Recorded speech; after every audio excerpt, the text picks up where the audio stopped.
Histoire du pêcheur Antoine Galland. Il y avait autrefois un pêcheur fort âgé et si pauvre qu'à peine pouvait-il gagner de quoi faire subsister sa femme et 3 enfants dont sa famille était composée.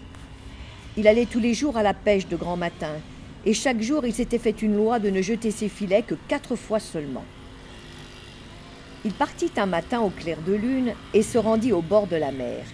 Il se déshabilla et jeta ses filets. Et comme il les tirait vers le rivage, il sentit d'abord de la résistance. Il crut avoir fait une bonne pêche et s'en réjouissait déjà en lui-même. Mais un moment après, s'apercevant qu'au lieu de poisson, il n'y avait dans ses filets que la carcasse d'un âne, il en eut beaucoup de chagrin. Quand le pêcheur, affligé d'avoir fait une si mauvaise pêche, eut raccommodé ses filets, que la carcasse de l'âne avait rompu en plusieurs endroits, il les jeta une seconde fois. En les tirant, il sentit encore beaucoup de résistance, ce qui lui fit croire qu'ils étaient remplis de poissons. Mais il n'y trouva qu'un grand panier plein de gravier et de fange. Il en fut dans une extrême affliction. « Ô fortune !» s'écria-t-il d'une voix pitoyable, « cesse d'être en colère contre moi et ne persécute point un malheureux qui te prie de l'épargner. Je suis parti de ma maison pour venir ici chercher ma vie et tu m'annonces ma mort. Je n'ai pas d'autre métier que celui-ci pour subsister et malgré tous les soins que j'y apporte, je puis à peine fournir aux plus pressants besoins de ma famille. Mais j'ai tort de me plaindre de toi. Tu prends plaisir à maltraiter les honnêtes gens et à laisser de grands hommes dans l'obscurité, tandis que tu favorises les méchants et que tu élèves ceux qui n'ont aucune vertu qui les rende recommandables. » En achevant ses plaintes, il jeta brusquement le panier et après avoir bien lavé ses filets que la fange avait gâtés, il les jeta pour la 3e fois. Mais il n'amena que des pierres, des coquilles et de l'ordure. On ne saurait expliquer quel fut son désespoir. Peu s'en fallut qu'il ne perdît l'esprit. Cependant, comme le jour commençait à paraître, il n'oublia pas de faire sa prière en bon musulman. Ensuite, il ajouta celle-ci. « Seigneur, vous savez que je ne jette mes filets que 4 fois chaque jour. Je les ai déjà jetés 3 fois, sans avoir tiré le moindre fruit de mon travail. Il ne m'en reste plus qu'une. Je vous en supplie de me rendre la mer favorable, comme vous l'avez rendue à Moïse. » Le pêcheur, ayant fini cette prière, jeta ses filets pour la 4e fois. Quand il jugea qu'il devait y avoir du poisson, il les tira comme auparavant avec assez de peine. Il n'y en avait pas pourtant. Mais il y trouva un vase de cuivre jaune qui, à sa pesanteur, lui parut plein de quelque chose, et il remarqua qu'il était fermé et scellé de plomb avec l'empreinte d'un sceau. Cela le réjouit.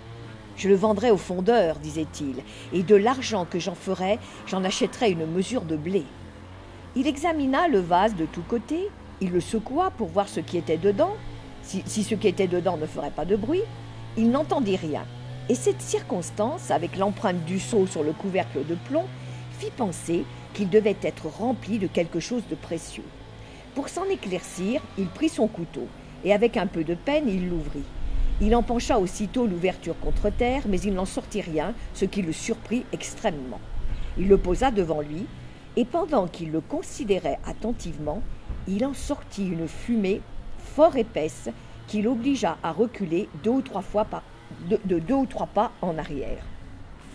Cette fumée s'éleva jusqu'aux nues, et s'étendant sur la mer et sur le rivage, forma un gros brouillard, spectacle qui causa, comme on peut se l'imaginer, un étonnement extraordinaire aux pêcheurs.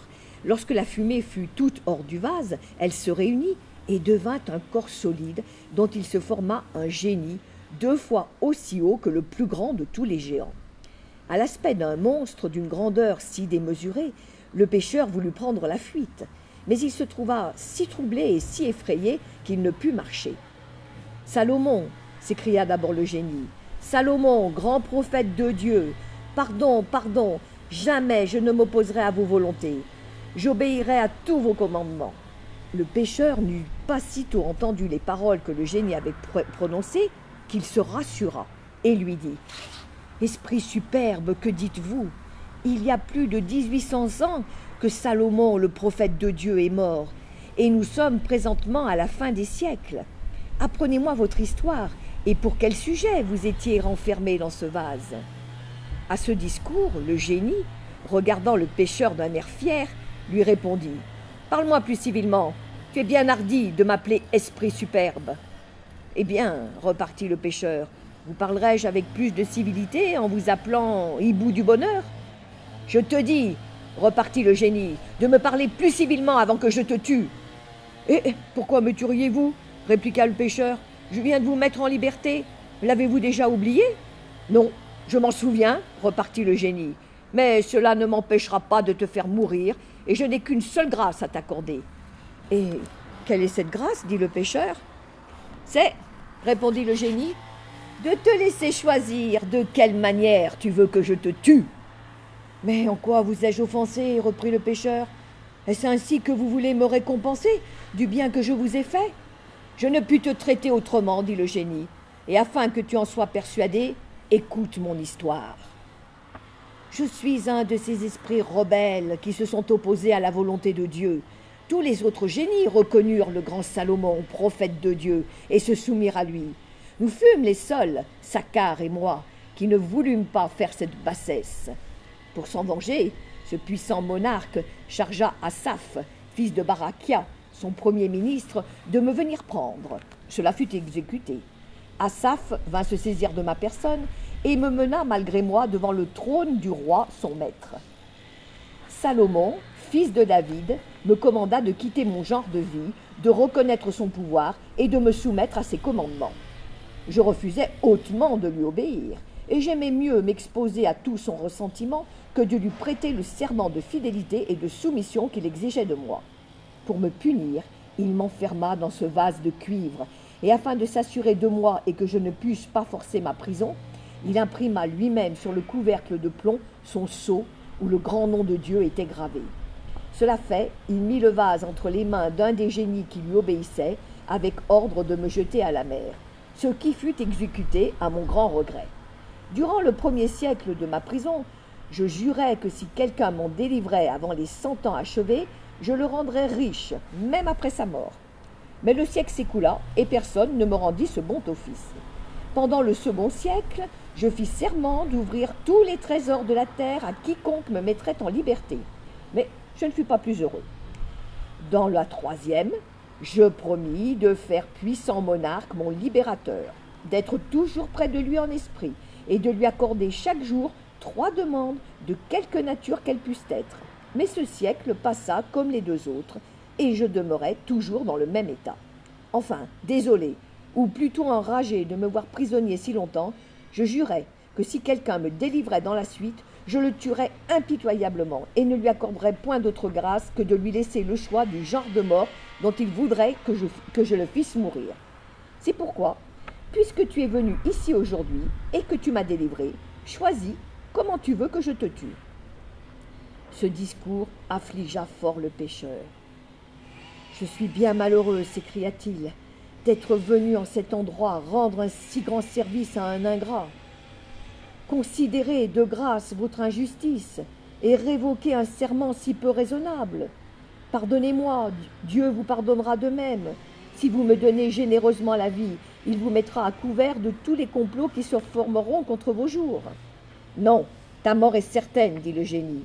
Choisis seulement de quelle sorte tu veux que je te fasse mourir. » Le pêcheur, le voyant dans la résolution de le tuer, en eut une douleur extrême. Non pas tant pour l'amour de lui, qu'à cause de ses 3 enfants dont il plaignait la misère, où ils allaient être réduits par sa mort. Il tâcha encore d'apaiser le génie. « Hélas, reprit-il, daignez avoir pitié de moi, en considération de ce que j'ai fait pour vous. »« Je te l'ai déjà dit, repartit le génie. C'est justement pour cette raison que je suis obligé de te t'ôter la vie. »« Cela est étrange, répliqua le pêcheur, que vous vouliez absolument rendre le mal pour le bien. Le proverbe dit que ce qui fait du bien à celui qui ne le mérite pas en est toujours mal payé. Je croyais, je l'avoue, que cela était faux. En effet, rien ne choque davantage la raison et les droits de la société. Néanmoins, j'éprouve cruellement que cela n'est que trop véritable. « Ne perdons pas le temps, interrompit le génie. Tous tes raisonnements ne sauraient me détourner de mon dessein. hâte-toi de dire comment tu souhaites que je te tue. » La nécessité donne de l'esprit. Le pêcheur s'avisa d'un stratagème. « Puisque je ne saurais éviter la mort, dit-il au génie, je me soumets donc à la volonté de Dieu.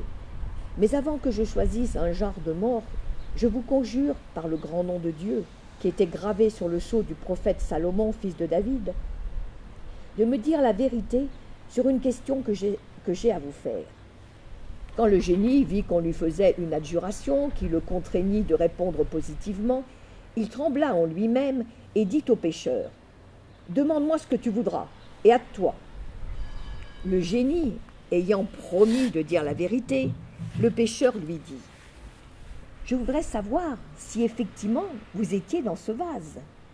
Oseriez-vous en jurer par le grand nom de Dieu ? » ?»« Oui, répondit le génie, je jure par ce grand nom que j'y étais, et cela est très véritable. »« En bonne foi, répondit le pêcheur, je ne puis vous croire.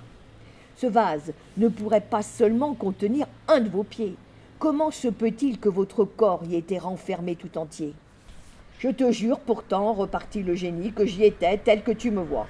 Est-ce que tu ne me crois pas, après le grand serment que je t'ai fait ? » ?»« Non, vraiment, dit le pêcheur, et je ne vous croirai point, à moins que vous ne me fassiez voir la chose. » Alors il se fit une dissolution du corps du génie, qui, se changeant en fumée, s'étendit comme auparavant sur la mer et sur le rivage, et qui, se rassemblant ensuite, commença de rentrer dans le vase, et continua de même par une succession lente et égale, jusqu'à ce qu'il n'en resta plus rien au dehors. Aussitôt, il en sortit une voix qui dit au pêcheur : « Eh bien, incrédule pêcheur, me voici dans le vase. Me crois-tu présentement ?» Le pêcheur, au lieu de répondre au génie, prit le couvercle de plomb et ayant fermé promptement le vase. « Génie, lui cria-t-il, demande-moi grâce à ton tour et choisis de quelle mort tu veux que je te fasse mourir. Mais non, il vaut mieux que je te rejette à la mer, dans le même endroit d'où je t'ai tiré. Puis je ferai bâtir une maison sur ce rivage, où je demeurerai pour avertir tous les pêcheurs qui viendront y jeter leurs filets de bien prendre garde de repêcher un méchant génie comme toi, qui a fait serment de tuer celui qui te mettra en liberté. » À ces paroles offensantes, le génie irrité fit tous ses efforts pour sortir du vase. Mais c'est ce qui ne lui fut pas possible, car l'empreinte du sceau du prophète Salomon, fils de David, l'en empêchait. Aussi, voyant que le pêcheur avait alors l'avantage sur lui, il prit le parti de dissimuler sa colère. « Pêcheur, lui dit-il d'un ton radouci, garde-toi bien de faire ce que tu dis.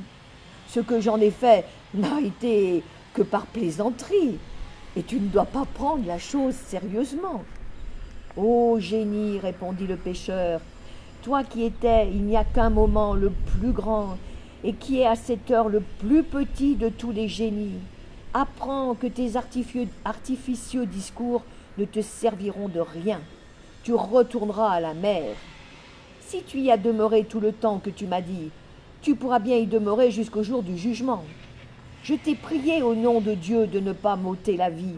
Tu as rejeté mes prières. Je dois te rendre la pareille.